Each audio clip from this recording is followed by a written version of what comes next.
What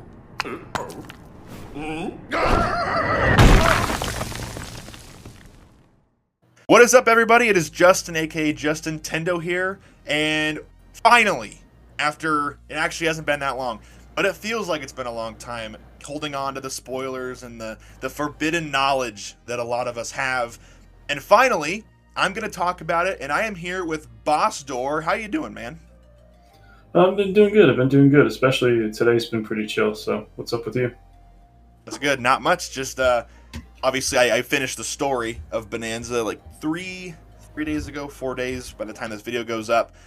But I've just been going through every world, 100%ing everything, getting all the Banandium gems and fossils and everything, and it's been a lot of fun. It's actually feel like it's been more of a chore than DK64, but in a good way, if that makes any sense. Yeah, it's like it does. The game does very quickly feel like you're picking up trash on the side of a highway or something. You're just going through fossils, like trying to find so many of them. But I didn't notice this until a little bit in, but it's really just the act of getting to the other side of the map. It's like the whole thing, movement in general feels fun, so it's gonna be what it is. But what was the how do you feel about? I haven't really talked to anyone about this, but how do you feel about the moveset being divided amongst like 5 different things? Because sometimes I feel it's annoying. I can't just like fly and double jump because I always do the snake jump plus the bird thing. I like it just because it's very readily accessible. So like you can be Kong Bananza, but then you can immediately switch to ostrich. You can immediately switch to elephant. You can switch to snake, etc. Whereas, this is a great comparison, actually. I don't know if have you played Donkey Kong 64? I would have been 6 or 7. Okay, so you did play it. Mm-hmm. Okay, long time ago though. Okay, so like with that game, like obviously the biggest criticism was there was 5 different movesets essentially, but you would have to backtrack a long way, sometimes several minutes to get to a tag barrel, and then you'd switch Kongs and then go back and do that task. But with like here, you just push R3 or you just push over on the D-pad, and so I think it's very easy and I think it's very intuitive. I don't mind having the separate movesets at all, just because it's very easy to transform into a different one, right? If you need the ostrich, if you need the snake, it's very easy and it's very intuitive to just kind of switch between them. What about you? I guess it overwhelms me in a weird way. I guess for most people it's going to be fine. I never thought about the transformations being I never thought about them being a response to the slog of having to go and select your character in 64, but I think you're totally right. Like, that's why they emphasize how quickly you can switch. Like, there's no going back to a save point. You can just do it right then and there. Right.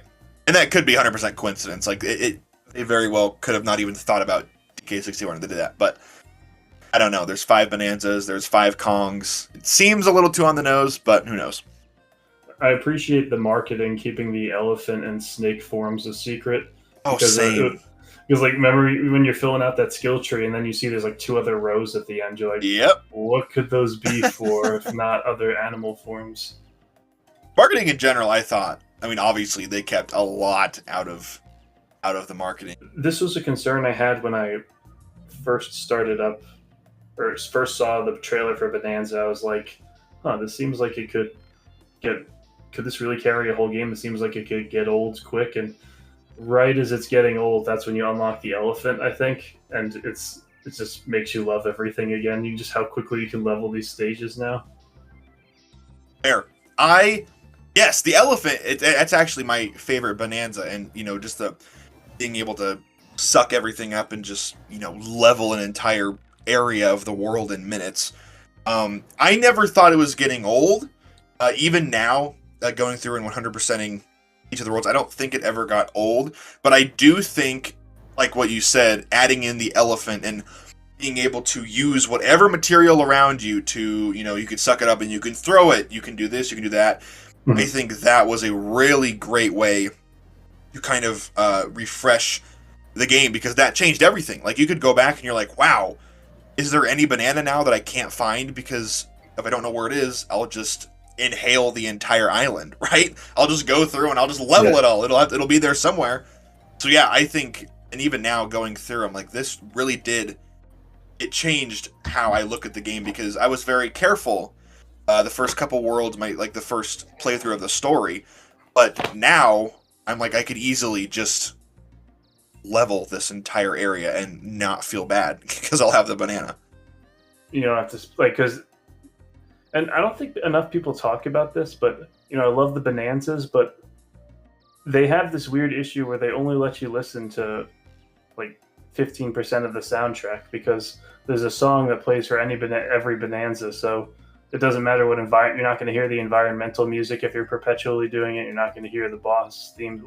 Well, you hear the boss themes, but you know what I mean. It's like, huh? I just It is, yeah, it is interesting, and it was kind of, I know what they could have done. Like, it was a losing battle either way, I think.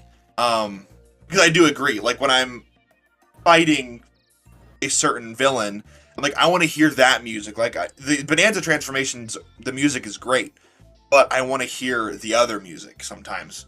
And so I don't know if they could have just done like a little soundbite every time he transformed, or had it play for like 10 minutes or 10 seconds and then fade out or something. But yeah, the environmental music is so good, and you were right. You do hear a alarmingly low percentage of that soundtrack because of the very loud and just yeah the Bonanza music. Zebra, zebra. Yeah, it's riveting lyrics. They made the lyrics. I mean, they took ostrich, stridge, and they made it a banger. So I think Nintendo's doing that because it's a lot less work to put a song in multiple languages if there's just one word in the song, like Peaches in the Mario movie.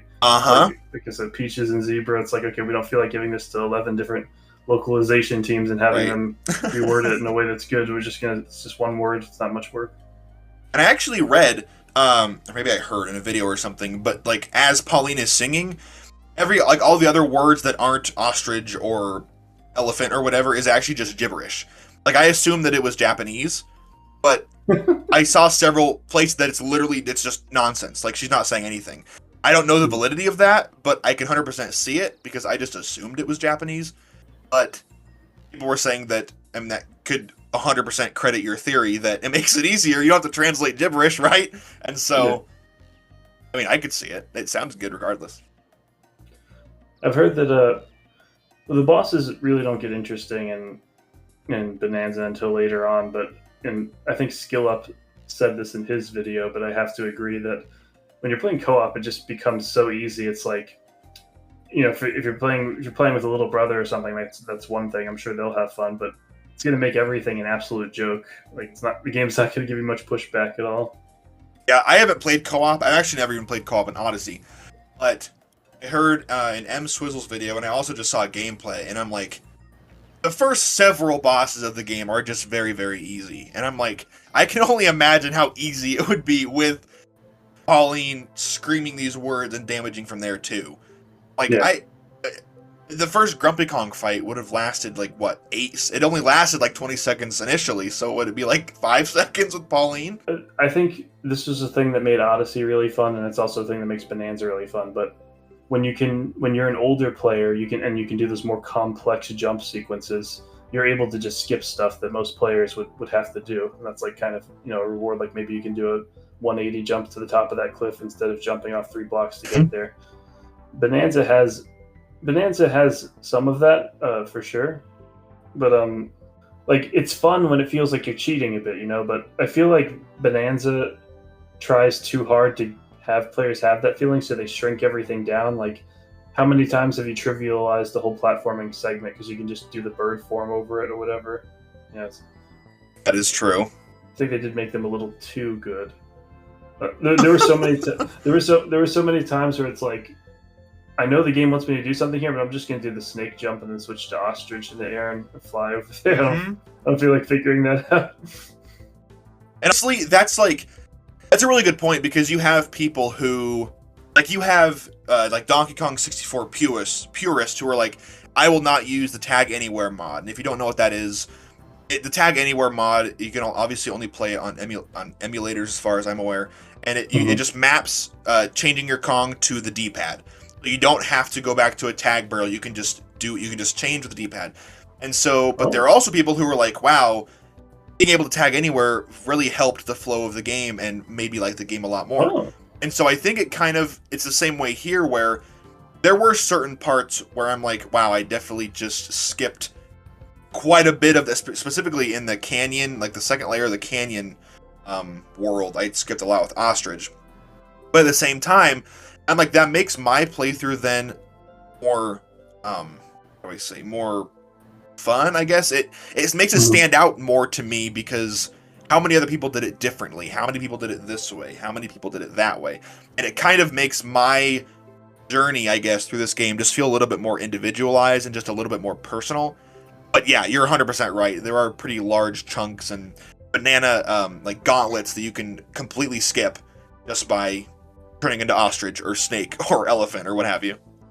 Yeah, and some of that stuff is cool. I love some of that, like the amount of BS you could get away with in Odyssey for jumping off your hat and then a wall and then doing a dive jump and that thing, and like all of that stuff. It's, you know, it's beautiful. I love it. I am happy that one of Donkey Kong's biggest characteristics now is he can just roll. He can jump out of a roll if he rolls off an edge. Oh, it's like, so great. Yeah, I loved it in Donkey Kong Country. I love it in this. Just being able. Yep, I love that. It's just part of him now. It's great. I didn't realize this until I was like halfway through the game, but if you clap in the air, you stop, and it gives you more airtime. And that could have helped me so much. It was like, oh damn! I have used that a lot. Yeah, it's like the spin on the way down in New Super Mario Brothers. It just gives you a little bit of a. Yes, 100%. That's exactly what it is. He definitely doesn't have as much vertical like strength as Mario, because oftentimes in Bananza, if you're not taking the Bananzas into account, just Donkey Kong, you usually can't find a way to go up.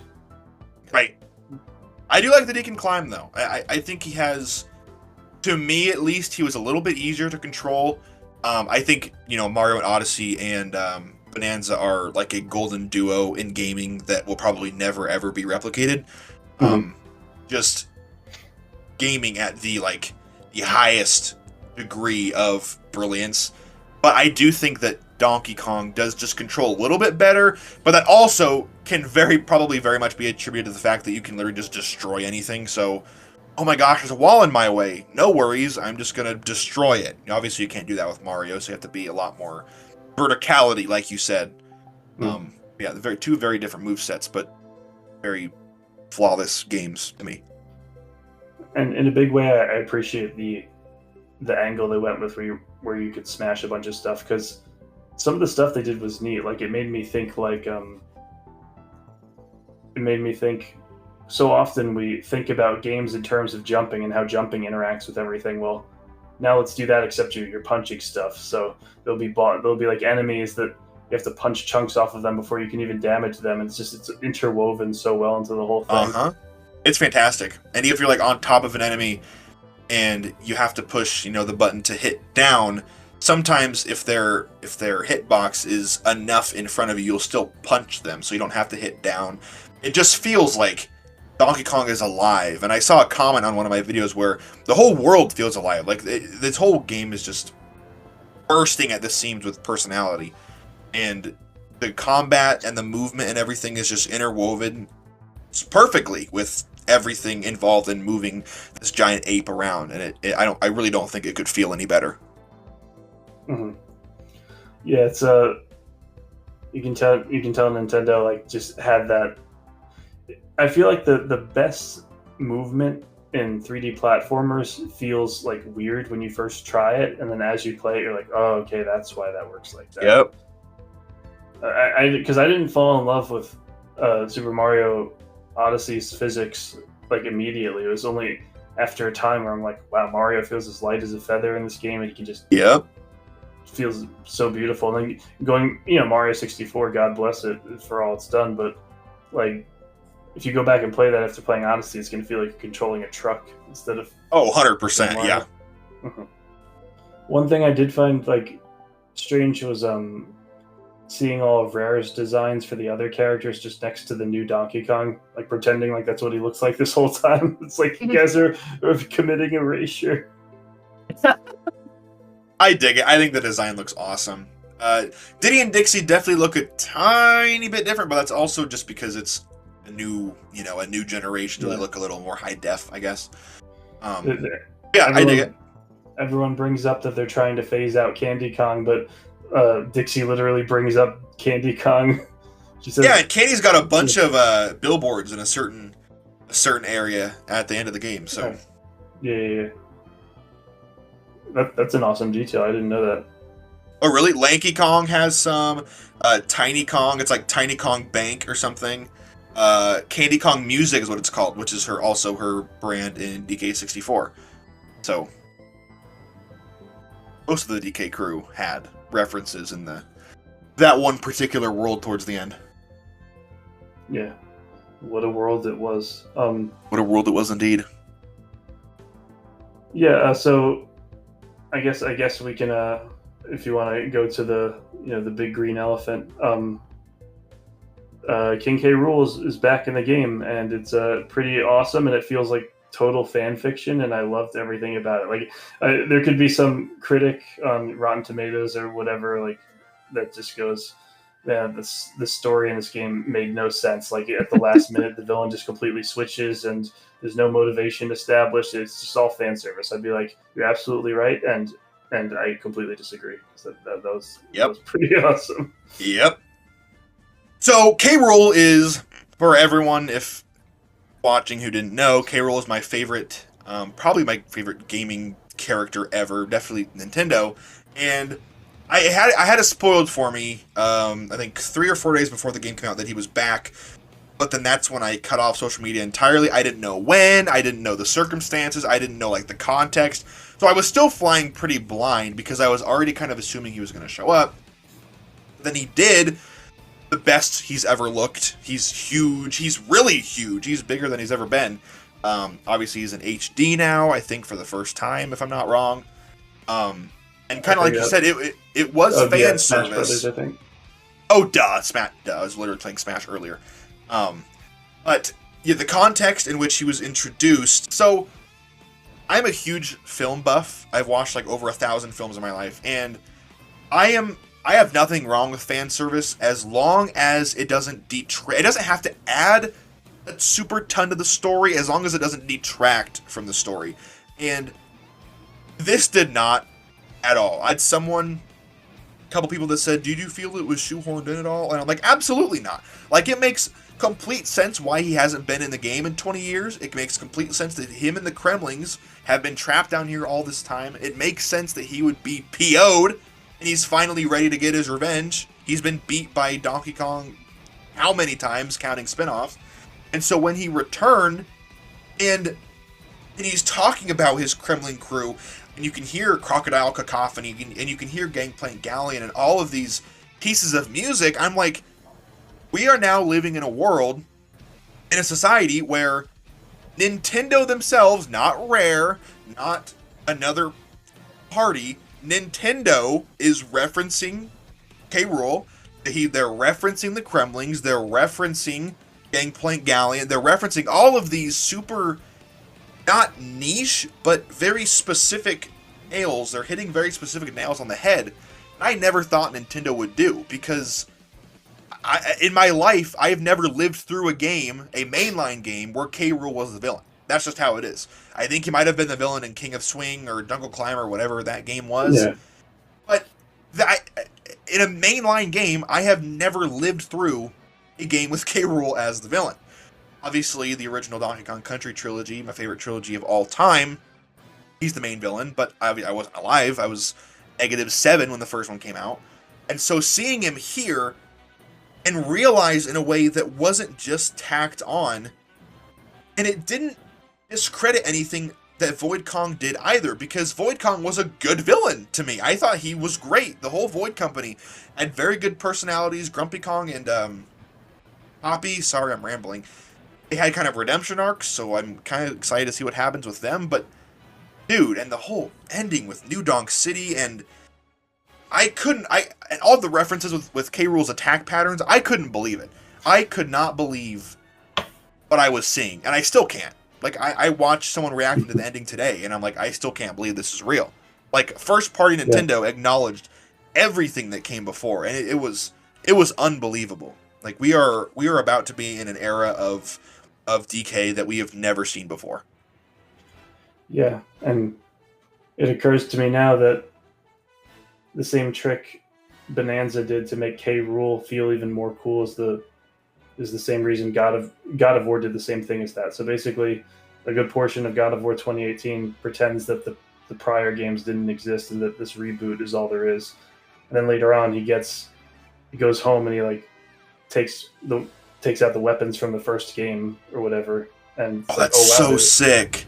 Yeah, and that's what they did with the Kremlings and in King K. Rool. They were just like, yeah, we're going all in on this new direction, a new Donkey Kong, new world, and then you see that green eye just flare up on screen, and then you see that punch. Oh my gosh! I thought everyone was completely delusional. I thought there was zero chance he would be. You did. You saw my videos, and you're like, this guy is losing his mind. Yeah, I was being sarcastic there. It's like yeah, just I would have thought, because I can't really remember the last time Nintendo reacted to anything fans did. They usually like to do their own thing regardless of the feedback they get. So for them to acknowledge that fan service, that was huge. Also, I like how much Void Kong was like the most anime character in the Mario universe or Donkey Kong universe. I know, he was great. He feels like it's like a trope, but there's some guys in Dragon Ball Z that act exactly like Void Kong. I forget their names, but they do. I couldn't. You nailed it on the head. Where you're like, the whole game, and I was okay with it because I was very happy with the Void Company and how Grumpy and what is her name? I just said it.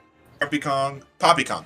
How they they admitted defeat and they kind of joined our side a little bit, and then yeah, he comes out of nowhere and he'd been trapped down there, and I also screamed after K. Rool goes back down the planet core when you're fighting the Kremlings and like they're revealed that they're actual Kremlings now, and I was like, I knew it, like I knew people called us crazy, like they wouldn't just use crocodiles just because, like there are millions of animals, thousands of animals they could have used, but they use crocodiles. Like this is not a coincidence. Like this is especially in this this game franchise that's way too on the nose. And then you kill the Kremling, and it makes the same exact noise as it does. Dude, I was just oh my! Were you? They know exactly what they're doing. It's like it's verbatim the sound effects from the first game, and they know it's going to hit those nostalgia points in your brain, and it totally does, and I love it. Yes, and the Neckies, that was the same sound. The Zingers are the same sound. I could not believe it, and that is fan service. That doesn't take, like, if you didn't grow up with those games, having those sound effects in there will not detract from your enjoyment whatsoever. But for the people that did, like, oh my gosh, like they're using the same sound. So it's everything was fan service, but it was fan service that served quite literally everything, and that led to possibly the greatest ending to any game that Nintendo's ever made. Yeah, it's definitely outdoes Odyssey, and I thought Odyssey's was pretty good just because I liked how anime it was. There's just when that. Also, I think while they were playtesting that Bowser area at the end of Odyssey, that was how they came up with the idea for Bananza, because it was like, you get to play as a boss that can smash stuff. What if you could just be like this all the time? That's so true. I never thought of that, but I 100% bet that's what happened. Dude, I'm so happy that it hasn't been announced, but we both know it's gonna eventually happen. Eventually, we're gonna get the 3D platformer Bowser game, and it's gonna be amazing, and I'm gonna love it. I'm down. All-timer. I don't know how could they incorporate breathing fire into a platforming moveset. Maybe you could like shoot at the ground and go higher a little bit. I don't know, but oh, that'd be so sick. Yeah, I think there was a Game Informer editor that was like, he's like, somewhere in my sketchbook, I just wrote a concept Bowser game called Bowser's Big Break. And he's like, and I have every detail mapped out to a T and how I wanted to progress. And I'm like, no way. Yeah. No, it's it's awesome. And there's, so I'm kind of curious how you feel on something. So there are a lot of people, kind of myself included, that they feel pretty strongly. I wouldn't say I feel strongly, but I'm a pretty open-minded guy about the timeline and the canonicity of certain things. Of this doesn't line up with the original Donkey Kong from 40 years ago, and this doesn't make sense. How is Pauline a kid? How is she old in this game? But the vibe, obviously nothing's been confirmed, but the vibe that I got is that Odyssey was the start of something new, and it can reference things, obviously. A lot of Bananza references earlier Donkey Kong games, but it very much retcon things, Bananza especially, and you can still kind of have it in that space where, yeah, obviously Cranky was the original, and then you could say maybe Pauline's grandma was the original Pauline, because it wouldn't make sense having Pauline as a kid right now. But that just didn't bother me. Did that bother you at all? There was a part of me that was like, it would be cool to have this continuity and stuff, but I think at the end of the day, Nintendo just wants to be like SpongeBob. You know, it's Patrick's house that's different in every episode. That is like great analogy. Yeah, it's like it's almost goes out of its way not to have an overarching thing. It's just different every time. That is a fantastic analogy. I was just about to SpongeBob earlier. Like that's a fantastic way to say that. And I don't ever hear anyone saying like, well, how does New Super Mario Bros. U Deluxe line up with Super Mario 3D World, and how does Luigi's Mansion 3 line up with Mario Kart Double Dash? Like, and so I don't know. I'm just like, it doesn't. Like, they're all kind of their own thing, doing their own thing.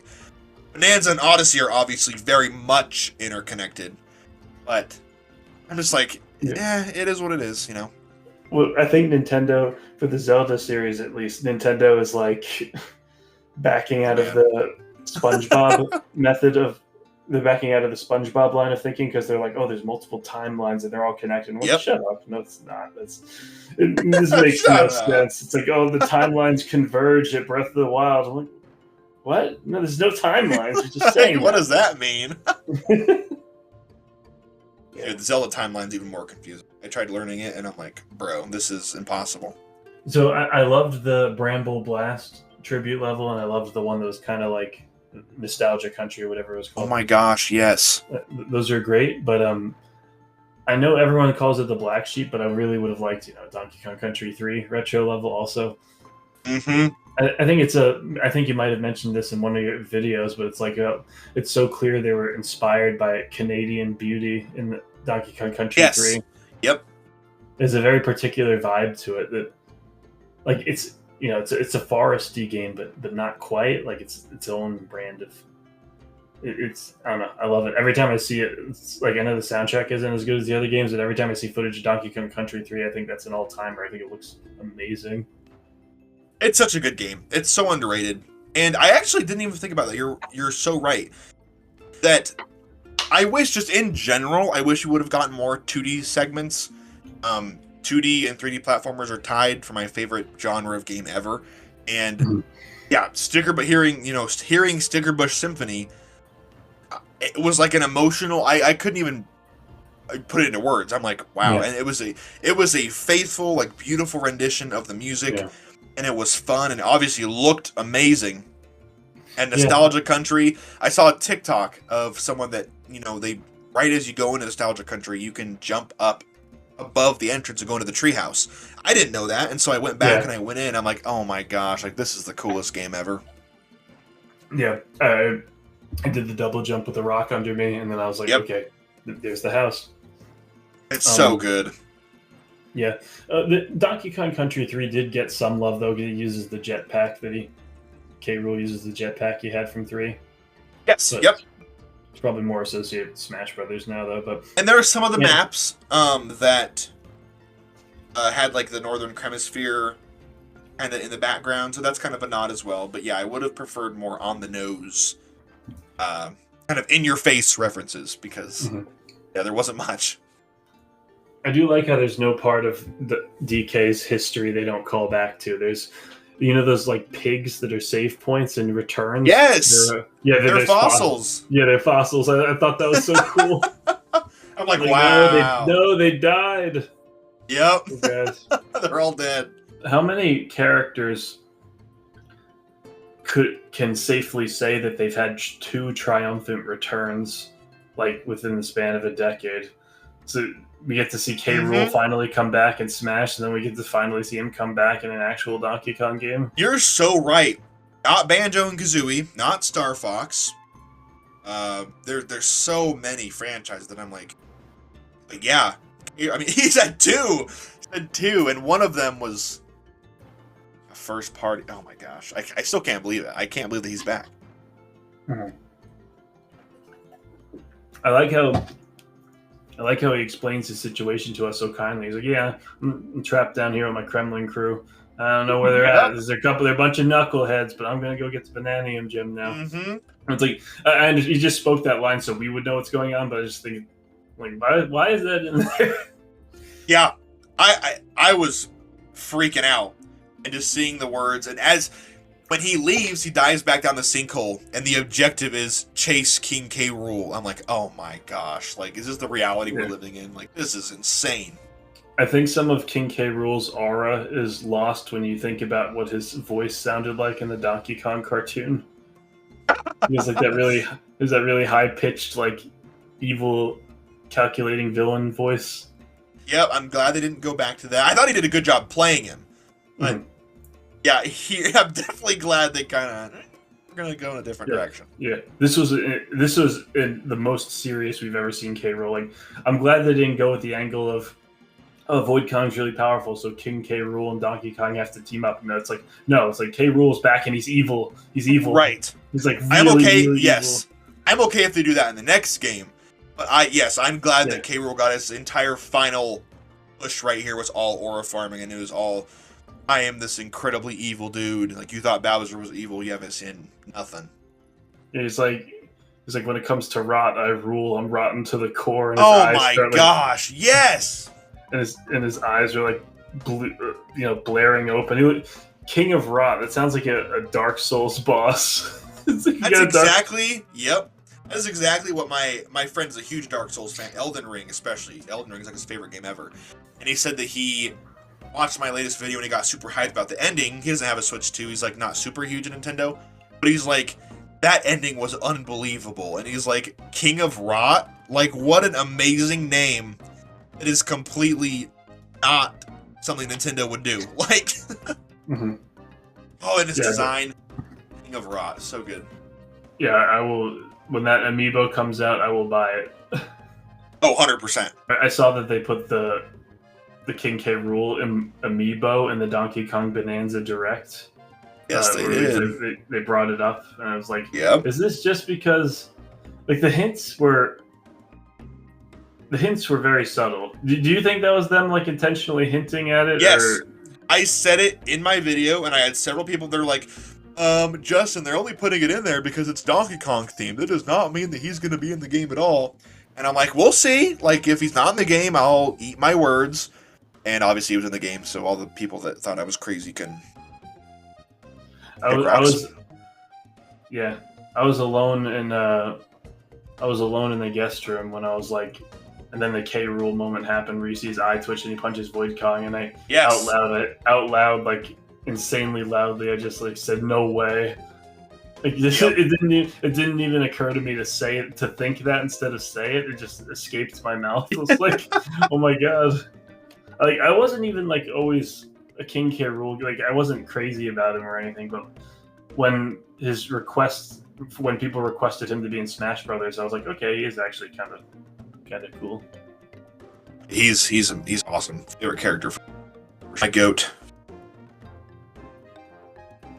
I like how he has all the King K. Rool has all of the jobs that an 11-year-old wants. It's like he's a pirate, and then he's a scientist, and he's a.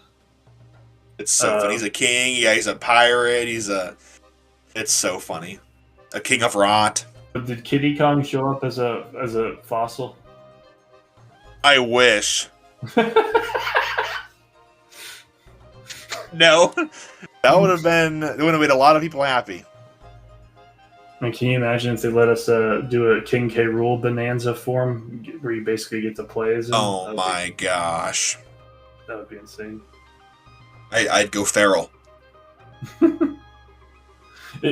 I did think that was the Kremlings were. I didn't realize how nostalgic I was for the Donkey Kong Country trilogy until I started like seeing the nostalgia being turned up in Bonanza. Like hearing the vultures have the same exact sound effects. I don't know how they. I guess they reprocessed them to sound of higher quality because they do sound like enhanced. Yeah, just took the sound that took the MP3 sound by and ran it through an upscaler or something. Yeah, something like that. Yeah, that was so good. The planet. I feel like the game kind of suffers from the multiple endings problem that so much stuff has, where it's like instead of having it end in one scene, they have like 6 different endings planned, and then each one just goes to the next ending. So King K. Rool jumps down the ditch, and then they chased him, and then he got away, and then got away a second time, and he transformed a second time, and it's like this. I mean, I guess I'm glad they didn't shorten it because those are all awesome moments. I think if they would have done like maybe 1 or 2 more, that would have maybe become a problem for me. But I just thought it was so peak, and I was foaming at the mouth because K. Rool was back in the game that I was just like, yes, please have 10 more endings, please. Which probably isn't very good game design, but I was in a zone. It bothers me seeing King K. Rool use the jetpack without the lab coat. We haven't Fair, yep, looks a little silly. He looks in Smash Brothers. He looks like such a even more of a bully. He's like always has that smile to him. I think he definitely looks the best in Bananza. I don't think he's ever had a bad design up. Yeah. No, he has his moveset in Smash Brothers basically made itself. It's like we got 100%. Yeah. Game. Yeah, reference the Donkey Kong Country 1, 2, and 3. Yep. I think it's awesome that he like transforms into this giant Elden Ring boss and he still uses a gun. It's amazing. It's it's so on brand. Yeah, it is. It is just kind of awesome like that. So good. Do you have any last minute kind of things you want to say before we take off? None that I can think of. Touched on pretty much everything. It was nice to talk to someone about King K. Rool because a lot of my friends don't care about this game, so it's I needed to talk to someone about it. Crazy L friends. Tell them that Justin Tendo said to play Donkey Kong Bonanza. Yeah, for real. I don't see how anyone could like walk away from that game and say that wasn't really fun. Yep. It might not be the best game ever to everybody, but I don't think you can say in good conscience that it wasn't at least great. Yeah. Yeah, it's pretty awesome. All right, well, have a good one, man. I appreciate you having me on. Hey, you as well. Where can everybody find you? BossDoor on YouTube. I talk about RPG Maker games that have darker stories usually, but sometimes I do roguelikes also. So, yeah, you probably saw my Pirate Software video. Yeah, you probably did. It's got almost 1 million views. Wish, I'll get there at some point. Do you have a Twitter, Blue Sky, anything like that? I have Twitter, BossDoor5, I think is the name. Okay, awesome. I'm trying to post there again. Cool. I'll have all of that stuff in the description for all of you guys to find. Can't recommend his content enough. Go subscribe. Go follow him on whatever platform he is on. I hope you guys enjoyed this. Kind of just a laid-back discussion on all things spoilers for Donkey Kong Bonanza. If you've made it this far, why don't you consider hitting the subscribe button, leave a like, join the Discord, leave all of your juicy, spoiler-filled thoughts in the comments below. We're kind of getting to the end on this channel where I'm still obviously going to continue to post warnings when I'm talking about spoilers. It's going to be very obvious, but again, if you don't want spoiled, beat the game. I'll see all of you guys in the next video. Have a great rest of your day, guys, and take care.